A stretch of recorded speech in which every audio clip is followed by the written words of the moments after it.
Good morning, everyone. Welcome to Accuracy in America. I'm your host, Don Irvine, joined by my co host, Brian McNichol, and this is episode number 325.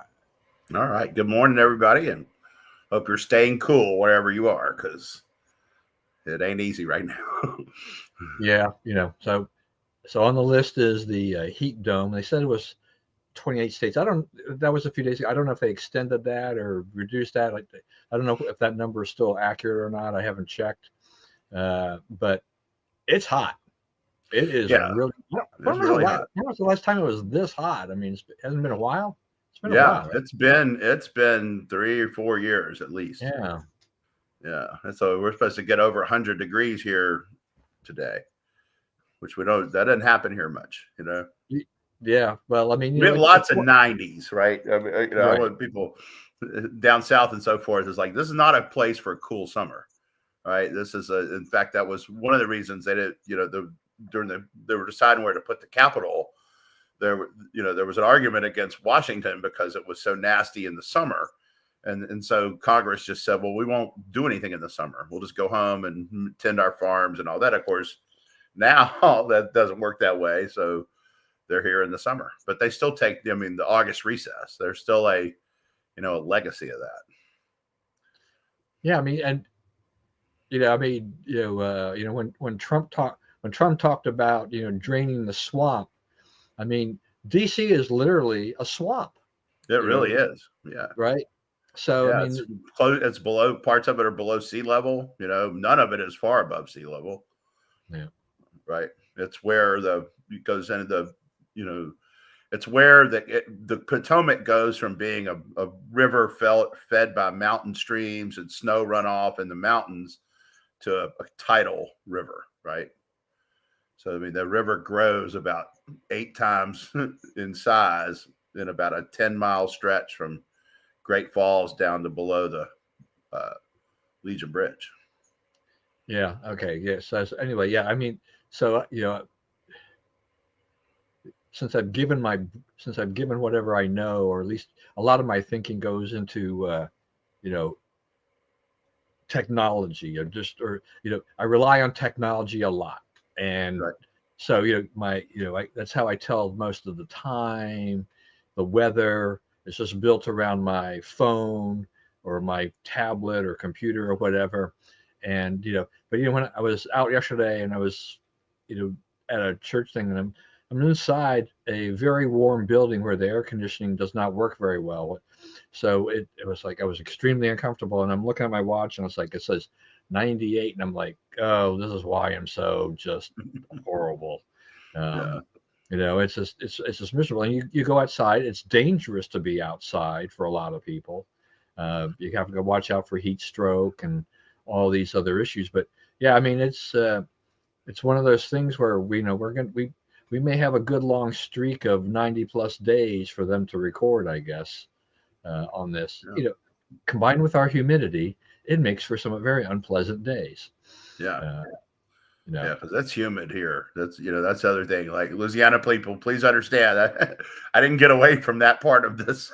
You can yeah, run, but you can't hide. I mean, I yeah, guess you could hide if you go out west, but yeah. If you went to Arizona, it's hot, but it's hot. And like I was in Arizona, like I would go golfing at noon and I would have the course completely to myself. I would be the only person on the entire 18 holes, right? Because they don't play that time of day there. But to me, that wasn't that hot, right? It was like go get it done before dead of afternoon, be done by 2 or 3 because there's no one out there. You're just playing it as fast as you can play it, and then go get in the pool for the afternoon. Yeah.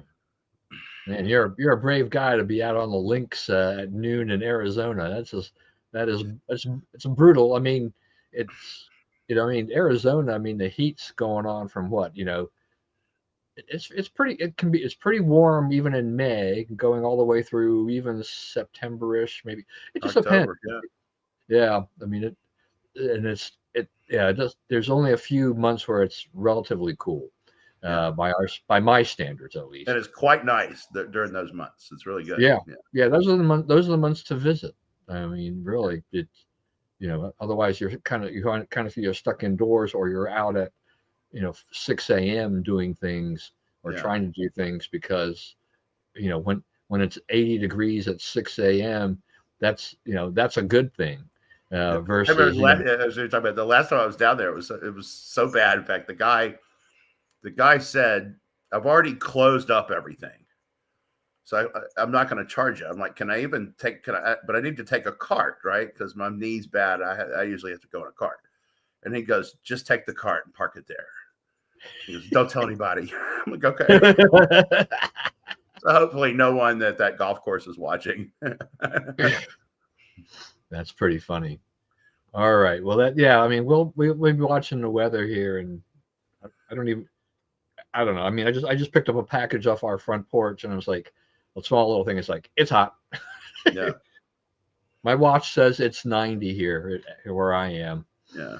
So there'll be a lot of air conditioning being used. A quick question though, before we move on to the news: did you have any power outage the other day or not? Land of buried Okay. cables, baby. We don't have power Yeah, outages. I mean, so that's what the thing is that normally my neighborhood is pretty safe. I mean, we have buried cables because it's a 25-year-old neighborhood, and Yeah, everything like that.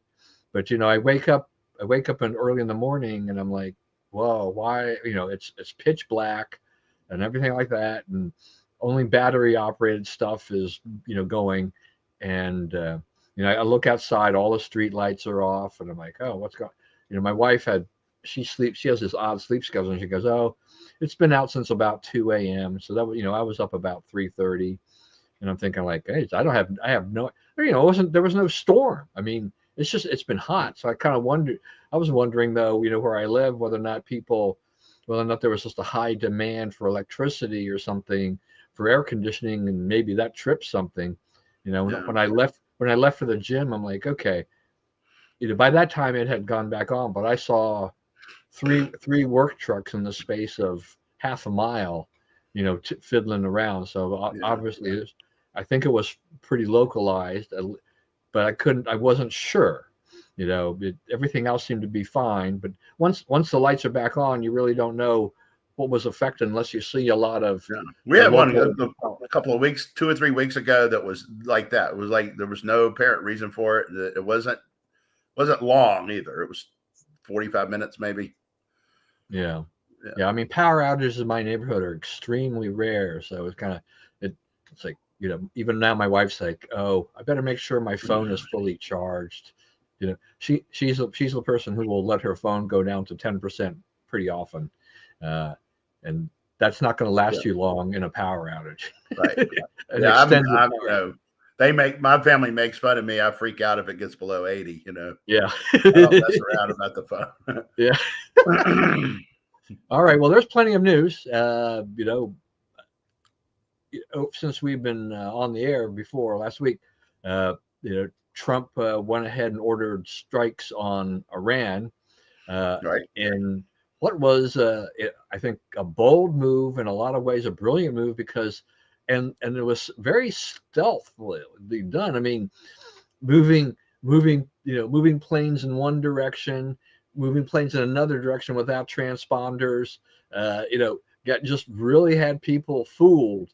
There's a lot of blowback from the Democrats. A lot of Democrats about, oh, but you should have notified us, and there's a lot of argument about exactly what Trump should have done in this case. But the strikes seem to be pretty effective, and at least have made Iran realize is that the U.S. is probably not going to sit idly by here in this dispute. Right. So a lot of things on there. One, yes, he did it. They didn't tell the Democrats because, frankly, the Democrats can't be trusted to keep a secret at this point. They did end up telling Schumer, and they tried to tell Jeffries beforehand, the House Minority Leader. So, they did make some attempts when it was too late for them to blow it up, right? For them to form their sources or whatever. So they go over there and they do this, and the Iranians' posture has completely changed since that, right? And then now they claim, well, nothing really happened. Those strikes didn't do anything to the nuclear program. Story out on CNN from Natasha Bertrand, who's notorious for getting played by the intel community to drop their little news into the public, anonymously, right? Anonymously stores story saying we didn't do any damage, right? Then IAEA, the atomic energy people who monitor that kind of stuff, they're like, no, it was very severely damaged. That's all wrong, but you're not, the media is not ever going to say anything about, that, and the thing that the point I try to make about these things, if there's no source on the story, right? If they're saying sources saw intel, like, no, they didn't. That's, if a source saw intel, it'd tell you who the source was. So you'd know that, this is someone in position to see intel of that nature, right? So they don't, and so and if you look at what the White House is saying about this, they're like, there's some intel document. They've assessed something. But the White House said they didn't read that right. That's not what's in the report, right? And so they're not going to go back and tell you what is in the report because it's a classified document and so forth. And so you're just left with, anonymous sources say one thing and the few named sources on the subject say the other, and the administration can't really, pound all its evidence on the table because it's classified, right? They don't want the Iranians to necessarily know what they know. So now you're going to have to endure a day or two of people. Trump wasted our time and our money bombing these people when he did not. It does not look like those things are ever going to be operable again. They may be able to resurrect their nuclear program, but it won't be at Fodro or Natanz. That we'll have to find somewhere else. Yeah, and it's this whole the notification thing is always, to me, I don't know, it's always kind of tricky because it's like, if you need to do that, because it's in the Constitution or whatever, it's a law that you got to do it. I understand that. I mean, the top, people need to know in a sense, but there's so many potential problems because, the more people who know, the more chances that it will leak out, and the next thing you know, your plans blow up, in your face or whatever. These operation like this had to be conducted. I mean, what did he call it? Did he call it Midnight Hammer or something like that? Yeah. And so you have to be able to do this with some confidence that you're not going to be compromised. Right. It's very carefully orchestrated. You have some liberals that have given Trump, praise for doing this. That's right. Because because it's something I think a lot of people thought it needed to be done. Iran has had a blank check here with nuclear weaponry and nuclear armament for a long time. No one's really made them, pay, kind of follow the non-proliferation treaty, any of these kind of things. They just still kind of run wild. And yeah, I mean, it had an immediate effect of bringing Iran to the table, and which is a good thing. Now Trump has just got to. I mean, they have to just kind of make sure that both sides can hold together here and find something that they can work with. But the Middle East peace is always somewhat of an elusive type of a thing. The other side tends to be very itchy trigger finger here. Well, I think that this is the right way to do it if we're going to do it. Yeah, that's right. Yeah, that's right. The New York Times had a story on it too, which was even more vague and less credibly sourced, if possible. Sounds like you and Bob. I may have talked about this. I have not talked about it with Bob, but I'm not surprised that we're on the same page. Yeah, that's right. Because it's pretty clear what's going on, right? The intel community they probably were cut out of a lot of this, right? Because I mean, I think one of the things that's going on in America is we're basically outsourcing intelligence, especially in the Middle East, to Mossad. Right? They can do it, and we really can't do it. And and if you don't believe they can do it, then there's a big stack of very important Iranian leaders and their political military and intelligence unit, laying behind boxes right now as a result of what Mossad is capable of doing, that we are not capable of doing. We're pretty good at signals intelligence, but human intelligence, we're almost down to zero, right? So there, people wonder, why do y'all always help Israel? As well, Israel helps us, right? Israel has some things going on that we can't get elsewhere, and one of them is on the ground intelligence in the most dangerous parts of the world. So yeah, there's going to be some negotiations. There's going to be, but I think that the Trump administration, I think that they think that going forward, we're not going to be dealing with the mullahs, right? When their peace efforts that they've talked about haven't had anything to do with the mullahs, because I believe they believe that they are gone or will be gone soon. There's some intel. There's some people saying that the Ayatollah Ali Khamenei, has already been killed, but it's not confirmed. But they're thinking along those lines. It's headed in that direction. Yeah, I mean, what's the outlook for leadership in Iran? I mean, I think we talked about this before last week.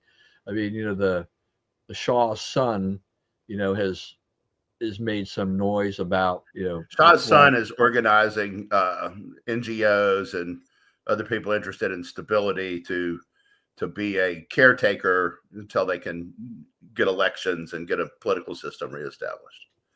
So yeah, I think in the short term it would be the Shah's son, but not in the long term. I don't think he is interested in it to the long term, and I think he is interested in a popularly elected government. Yeah, and I'm not sure that the people of Iran would want him long term anyway. And that's right. It's not really clear to me that would be the case. It's not like it's some hero returning or whatever. But if they could actually have a free country, free of the mullahs, then that would be a step in the right direction for Iran. And yeah, I mean, yeah, it was a pretty masterful operation, and this, yet again, as I've said before, here we've had all kinds of interesting things happening over the last, month or so, the Ukraine drone strike within Russia, Israel's, drone strike as well, where both countries, they smuggled the parts in, they built the drones and then launched them from within, and then hit targets, and just amazing to me what is done. But this one now, you're talking about, a much bigger, kind of charade, in the sense of how you're covering your tracks here. I don't know who actually planned this whole thing out, but since there are so many people kind of watching what happens, to actually send planes in different directions, to keep transponders off, until, and do everything until it was absolutely necessary, and just basically trick people into thinking, oh, well, they're just moving assets, things are kind of normal. They're just kind of, shifting some things around and getting prepared or whatever. But then to actually have the strike, that was shocking. Yeah, and the faux tiff between Netanyahu and Trump, right? He's mad at Netanyahu. He's not going to help him anymore, right? Remember that? Yeah. They really played this out. They really tried to make it look like it wasn't happening. They did a good job. Yeah, well, I mean, Trump is, he zigs and he zags, and there's a lot of kind of smoke and mirrors. A lot of things that he says and he does that he doesn't necessarily really mean. He knows that the media will eat up just about anything he says. They're always paying attention to stuff that he says or that he puts on True Social or whatever.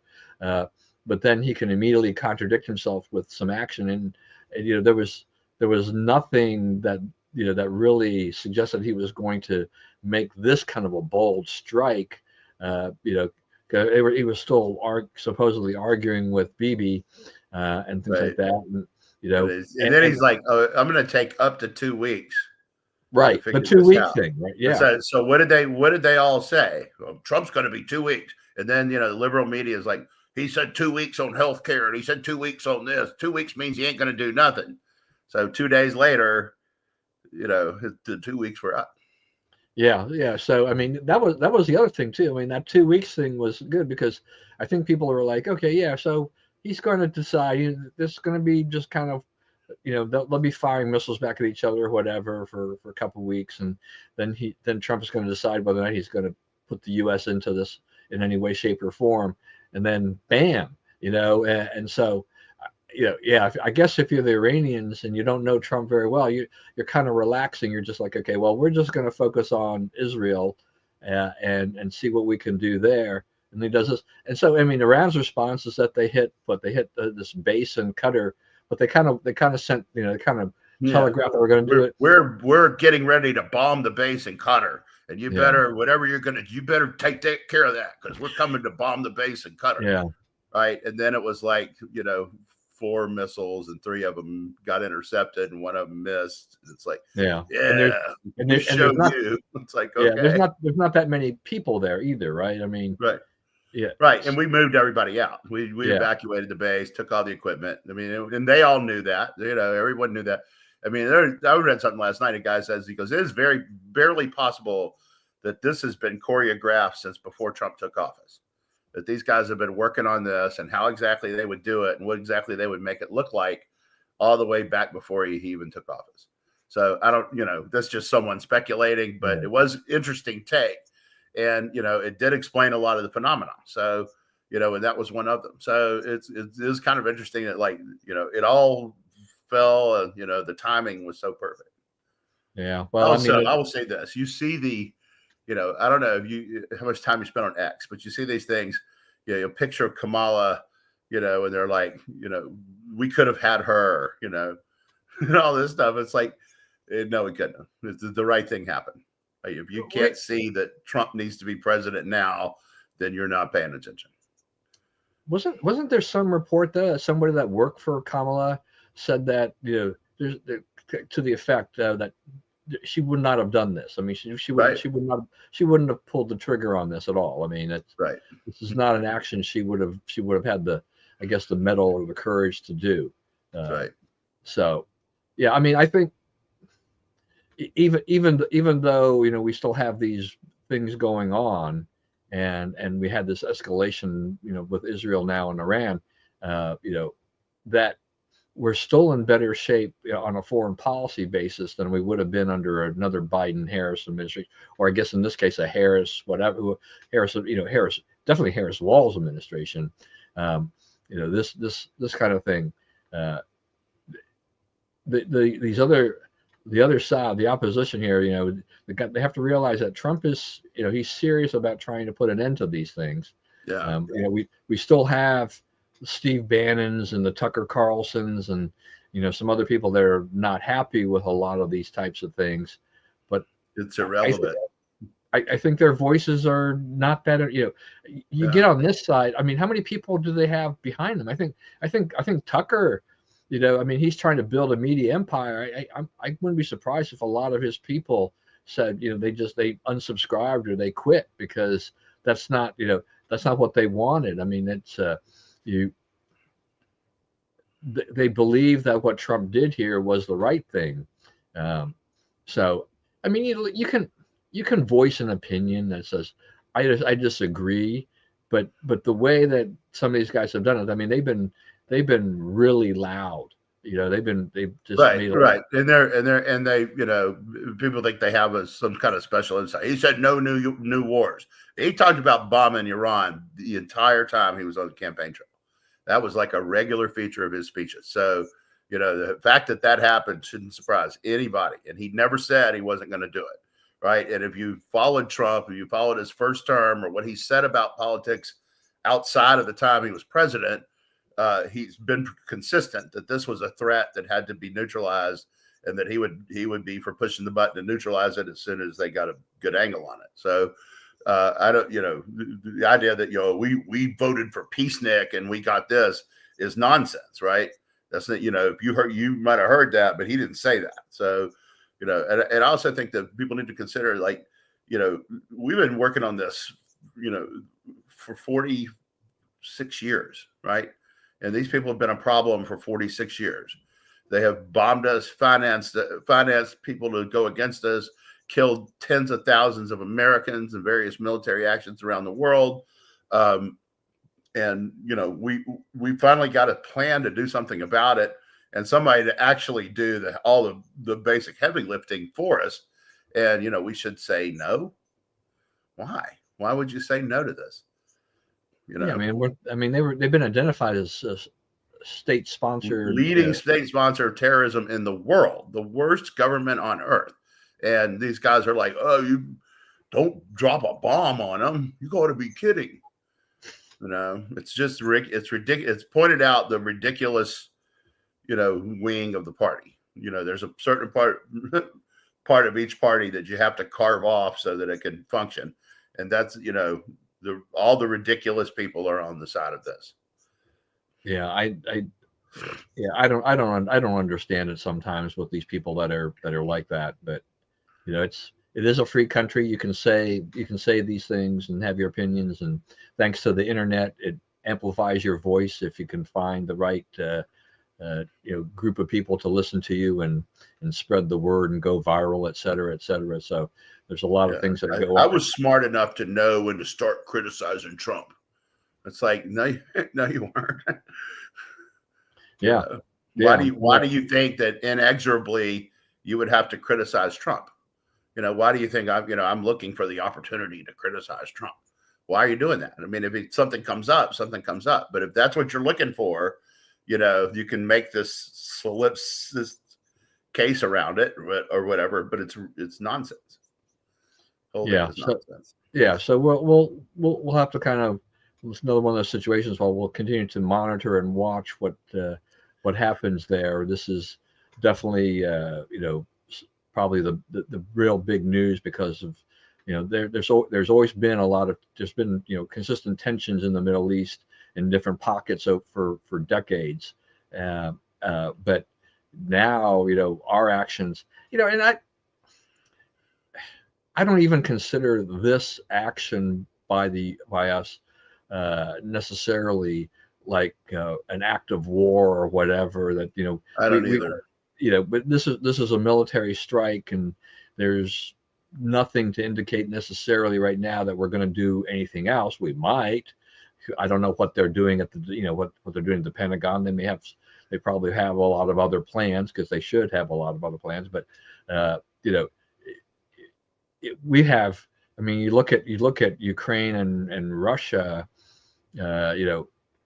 We give them money and materiel, but we don't put troops on the ground except for training. So we don't go into combat with Russia on this. So Trump is not interested in entering any full-fledged battle between country A and country B. He does want to kind of see some peace going on here and getting the map straight and everything like that. So yeah. And that I think what Bob said. I think this is getting to be true, right? I mean, the other thing is that we've talked about this before too. Is these guys they have a network TV gig, right? Then they go off network TV. They're like, that doesn't matter. I'll start these other things, and but to do those other things, right? To those other enterprises where you're trying to reach the public, you got to get a little crazier, right? Because you've got to get people to go through a lot of trouble, click a lot of stuff to put your thing on their screen, and they got to watch it on their computer. Most people can't watch it on their TV, right? It's not just sit there with your remote flicking channels. It actually takes some work to watch Tucker Carlson's show, and then you have to devote the time and so forth and all that kind of stuff to it. So, I think that what ends up happening is they see that the raw numbers are not there for this. The podcast, there's a few people who really zing in the podcasting world, but most of them, it's a pretty tiny group of people you're actually reaching and influencing.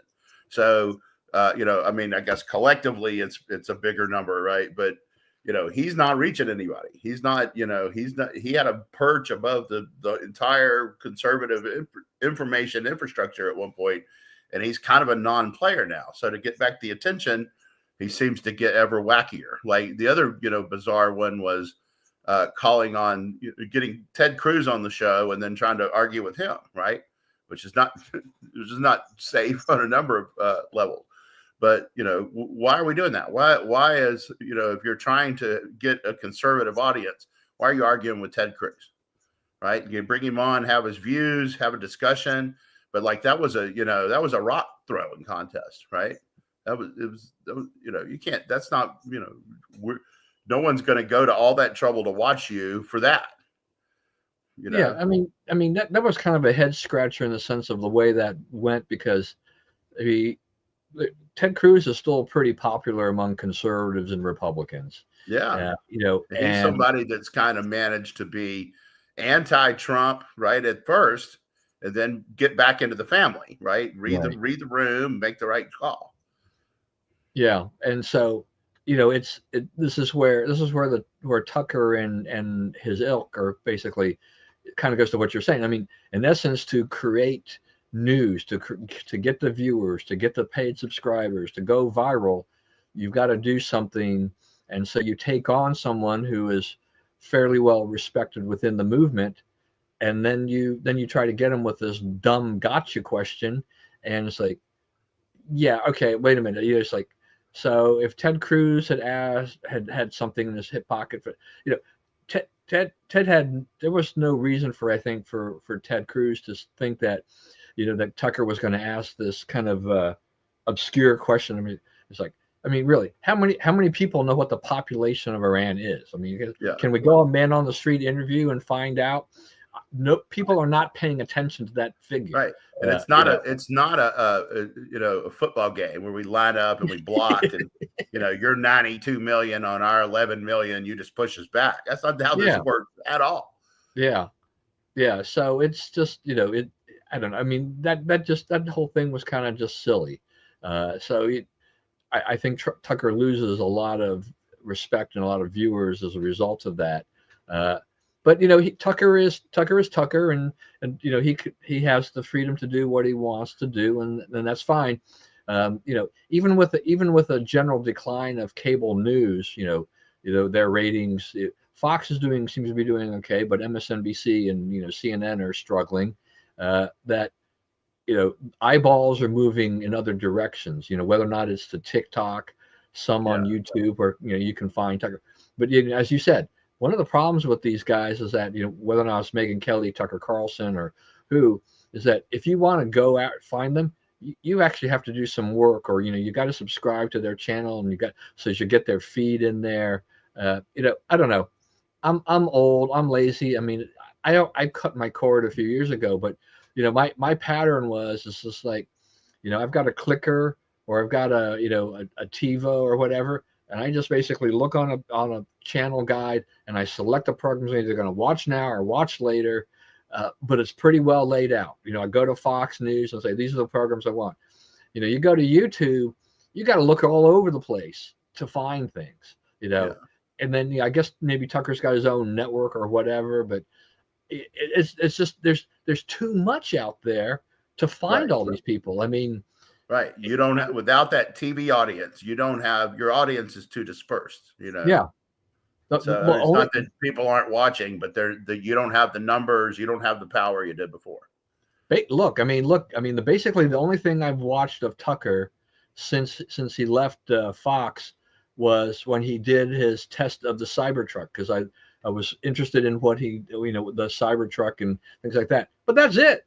That's once, I mean, that's not even a real political thing. I mean, he was just taking this, interesting, unusual vehicle, and they're giving it a run for its money through all kinds of conditions. And so it was kind of just an inside view of someone who's not Elon, showing you what a Cybertruck is like, up in Maine. I think it was so I wasn't even watching for the politics at that point, because I think I've gotten to the point, maybe I'm just getting too old, where I don't really want all the shouting and yelling and screaming. Can you give me some good, honest opinion or news or whatever, and just without the shouting matches? Back in the day, I could watch the McLaughlin Group, but I'm not as keen on stuff like that today. Uh, can we have a What good you reason see to discuss it? today, and it's not just on the news. It's like you watch Congress, right? You watch committee meetings, you watch the floor.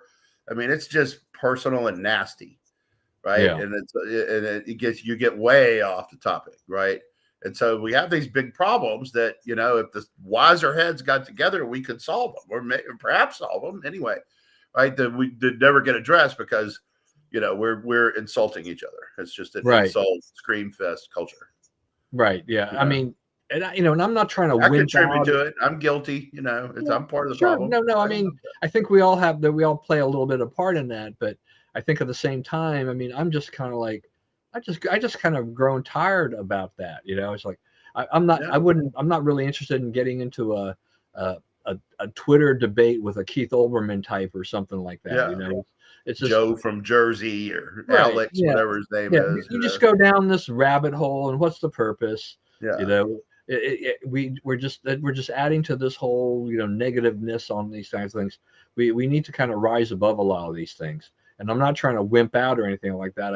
I still consider myself a diehard conservative, but the way things have been going in our culture, it's just not really been the right way overall. We just see this kind of degradation of things, politicians, all this type of thing you're saying. It's like, yeah, he just like in the halls of Congress, if there was ever decorum, it is largely gone, right? Yeah. That's right. So, yeah. Yeah. And So, we used to like when I was up there, and they I was up there during the time of Bush, W. Bush. And it was bitter. And people said, there was a lot of talk. It's like it's always been bitter, right? People act like the good old days when we all hugged and and buddy buddied and stuff. And those are long gone. It's like there wasn't no buddy buddy. Those people have been at each other's throats since we've had a two-party system. They just did. That's just what it is. And now, is it worse now? I just think watching the floor of the House, I think so. I don't know how I'd measure it or quantify it, but I've had to watch it lately. There's been some bills on there that I had interest in, and it's the decorum is horrible. People cursing from the dais, and cursing at witnesses. Witnesses. That's the other thing. Witnesses have become far more combative, right? They know they're there. They're part of the show too, and the camera points at them, and they have their say. They take their swing. So, it's wild. It ain't like we would really like it to be.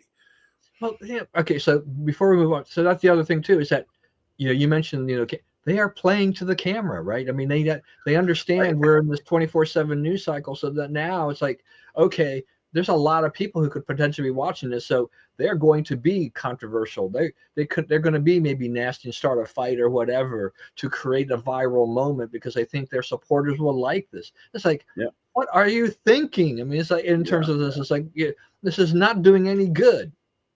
Right. It's not doing any good. But, on the other hand, if you put on good, entertaining fights, people will watch, Yeah, right. No, I mean, but it's I don't know. I'm just annoyed and disappointed. Okay. I hear you.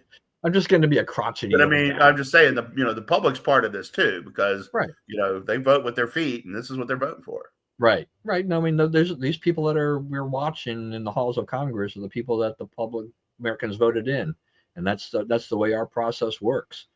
And even if Right. us sitting in our chairs will be like, why in the heck did Michigan elect that guy or whatever? Right. But that's their right, right? They have that That's freedom right. to That's do right. so. All right, couple more things quickly, or we'll see. New York Democratic mayoral race, the primary. Speaking of people they elected. Oh yeah, exactly. Yeah, I didn't think about that, but Woo! that's right. Yeah, so this guy was it Zoran Mamdani, Yeah. a Muslim, but a socialist, and an outright socialist who's Yeah. got a long list of things about what he would do if he, selected mayor. Would do. I mean, he beat One of Cuomo. which is public grocery stores, publicly owned grocery stores. Yeah, that's gonna. This is all socialist ideas. They really work really well. Well, my thing on that is, what is the problem you're trying to solve, Right. right? Because I mean, uh, there's not it's hard to find a Safeway in New York City, right? It's just like that's a big old store, and you need a big lot, and they don't have big lots. It's bodegas. You have the bodegas, right? So, and you have a butcher shop to get your meat, right? But the bodegas have most of what they have or a lot of what they have is fresh, So I mean, your access to fresh, you're in one of the largest port cities in the world. Your access to fresh is better than most people's, not worse. But to the extent there are islands, I mean, I think like the government, they went broke running Mustang Ranch, right? One of the most reliable businesses in the history of business. Right? I mean, there's a certain amount of customers and whatever. So these are not people who know how to turn a profit. And now this guy wants to do this, in a business where you spend $108 million a year to make $110 million a year, like extremely large output for extremely small margins. So, I don't know what he's trying to accomplish, but because, to set up what I think he's trying to do, you're going to have to buy a lot of land that's not cheap where he is. So, I'm not sure what the aim is there or what that's supposed to accomplish. But it's that kind of impracticality. And I guess, Curtis Sliwa finally has a chance to be mayor of New York, because I do think when these guys turn around and think about it, you think about 1/3 of all the Jews in the U.S. live in New York, right? So it's about 6 million overall. It's about 2 million in New York. So if you got a guy who's like as anti-Jewish as you can get, can he really win if there's 2 million Jews in the pool? I don't know.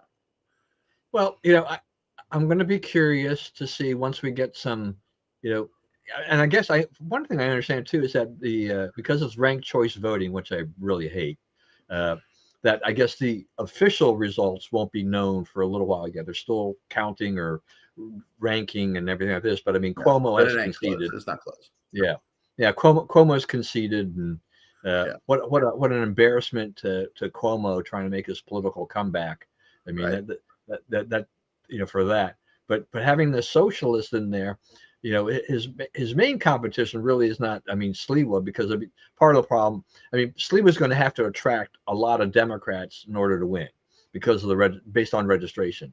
Right. The question is that Eric Adams, the current mayor, running as an independent, are the Democrats who voted for the other candidates like Cuomo, will they vote for Adams? Have they made amends with Adams enough on some of the things they disagreed with him on that kind of pushed him into that independent slot to reelect him as mayor?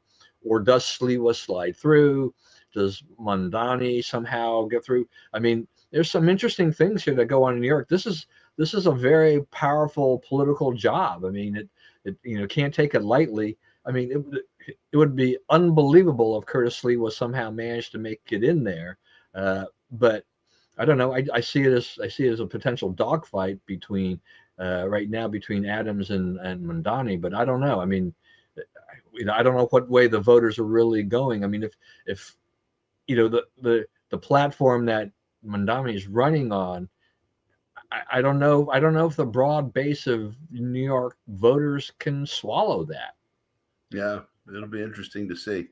Yeah, I don't know. He's that, and he's got some flaky ideas too. And he wants to defund the police. I don't think that's very popular in New York right now. He basically turn it over to wild protests and drug places where you can shoot drugs and all that. The rest of the country is kind of moving away from that. They're kind of saying we don't want that in our community. So I'd be surprised if New York really says we do. You never know about New York, but I think that the Mayor Adams has a live chance. Cuomo, I think he wants now to run as an independent. I don't think he has a live chance.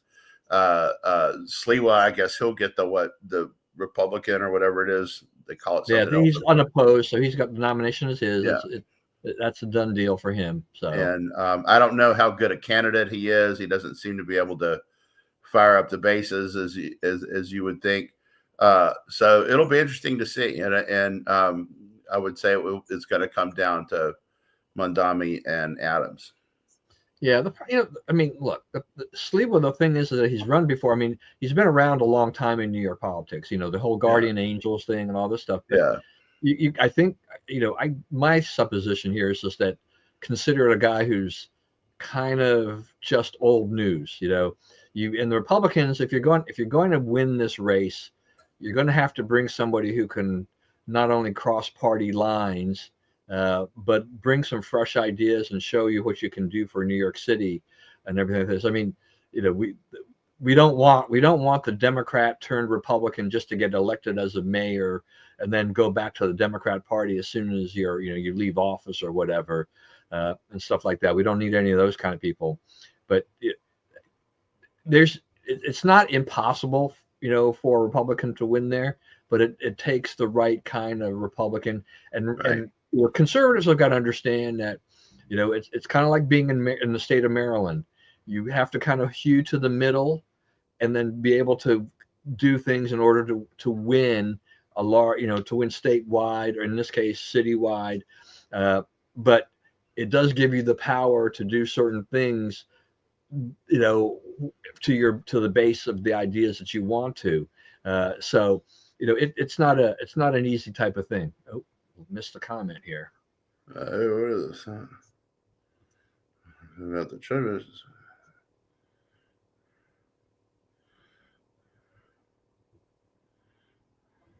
How long was that communique? Yeah, He's right though. I mean, yeah, it's that's right. Yeah, so, and yeah, then I mean, yeah, yeah, Trump's going to do that too. Someone already asked him about that, and he said, "Yeah, I'm strongly for it." So and I think it's time for Europe to take over defending Europe. All right, yeah. we did it for 80 years. They can do it. They need to step back up.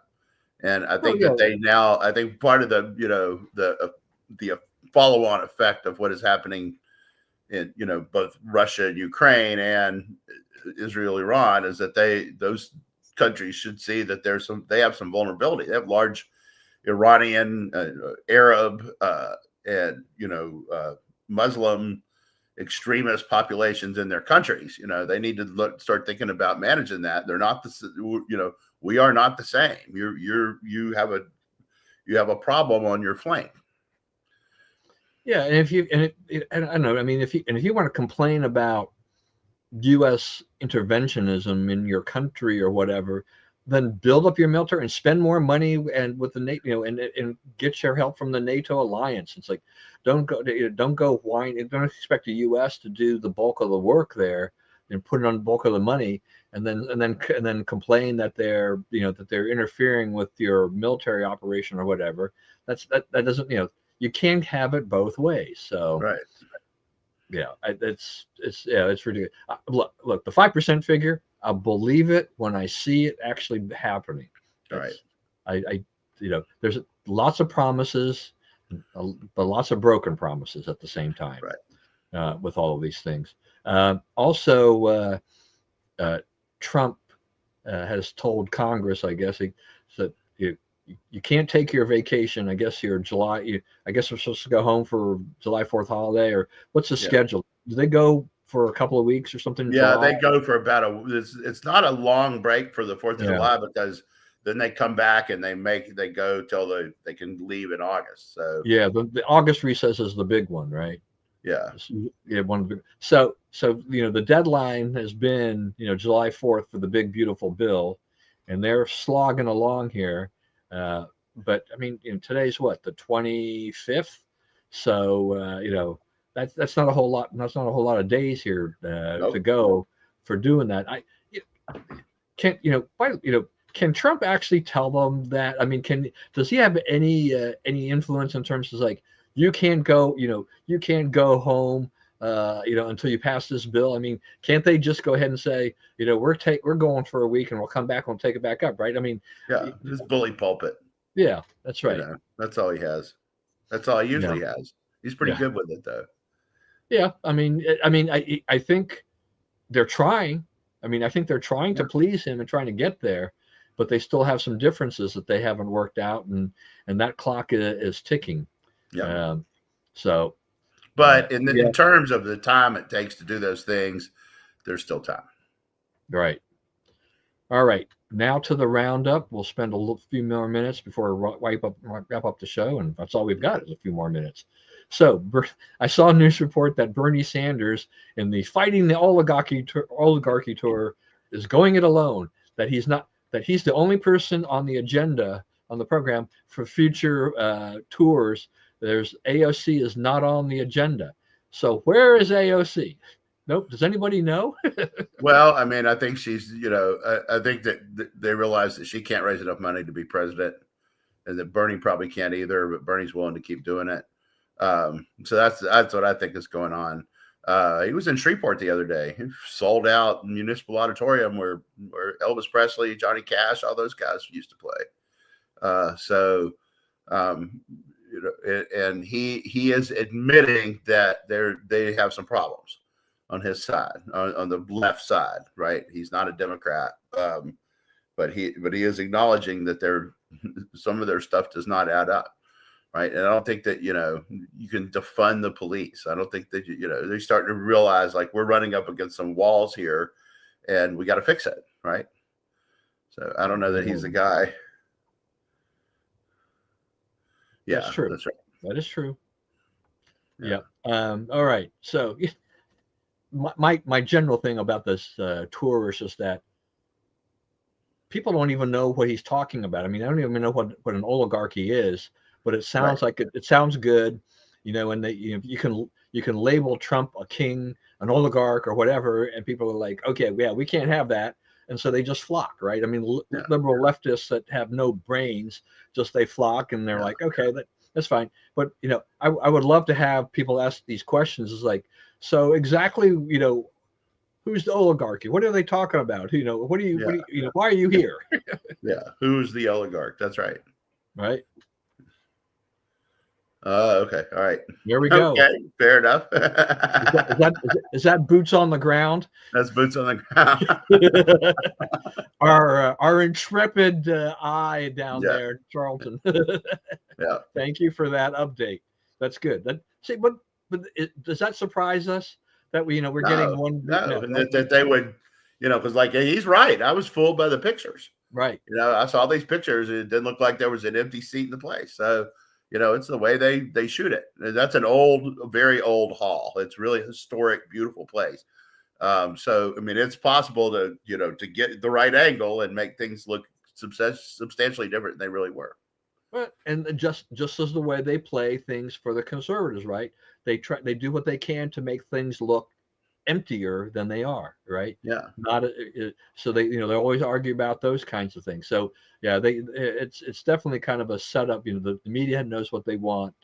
What's the message they want to send? All right, Mayor Bass.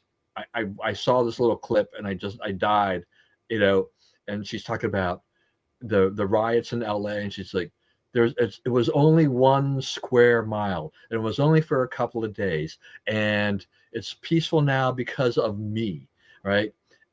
But there was a tweet by the comptroller, I guess, in LA, and he's talking about the costs are like $29.5 million for for this for cleanup or something. I don't know. I mean, there's several different figures he quoted, for cleanup and for security and all these kinds of things, and it was well over 30 million, maybe 35 or 40 million dollars. It's like, and there was a report from some local like independent California thing, and and they, I tend to think that those kind of guys tend to be leaning left, but there were people there that were like, they interviewed and said, we haven't seen this before. We just it was this wasn't even this bad during Black Lives Matter.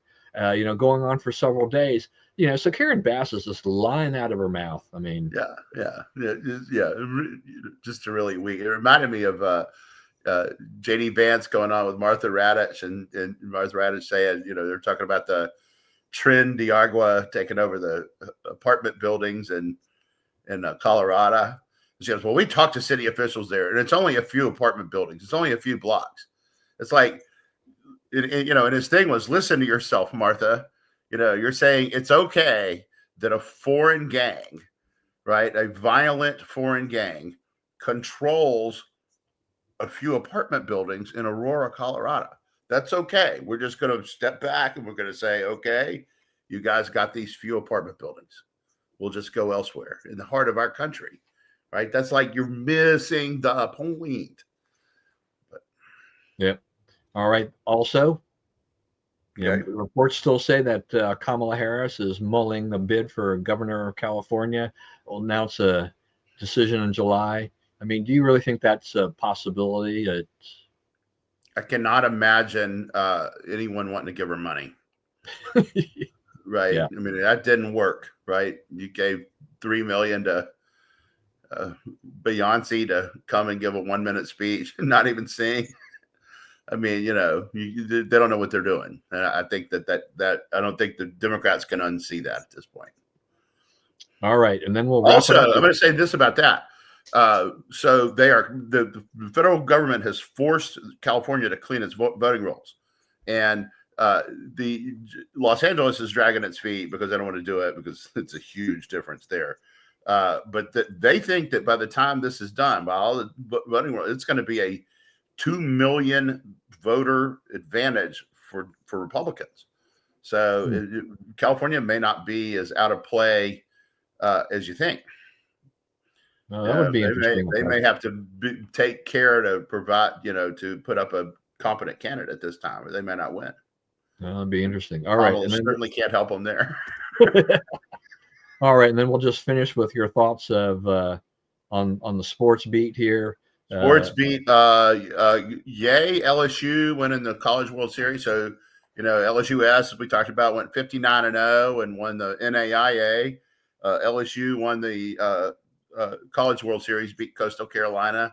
The final game, the Coastal Carolina manager and first base coach got kicked out in the first inning for arguing balls and strikes. Well, the rules, in majors, they have some discretion over who and when they throw people out. But in college, the rules pretty prescriptive, and these guys clearly broke it. Oklahoma City wins the NBA title, mainly because the best player on the other team got hurt. And so it was a bad deal for that. I think it's kind of a low point for the NBA. They got some thinking to do about, that series was basically unwatched and unnoticed. Their draft now is basically unwatched and unnoticed once Cooper Flag is taken. So, I mean, they have some thinking to do. They're at a crossroads. Yeah. I mean, they still have a terrible all-star game set up and everything. Yeah. They got to do something about that too. Yeah. I'm still all in for baseball all-star games, saying that I think I love that. Well, here's the thing about that. Baseball is the only sport where the all-star game is an actual game. Like the pitchers, they still throw 95, and then you got to hit at 95, and then you get the unpredictability of where a ball goes after it's been hit in that situation. I mean, you got to play normal baseball. Basketball, you just don't guard anybody. Football, you just don't, you don't want to tackle anybody and get hurt. So it's like a touch game, So, I mean, baseball is the only sport you can really play meaningfully in an all-star format. Right.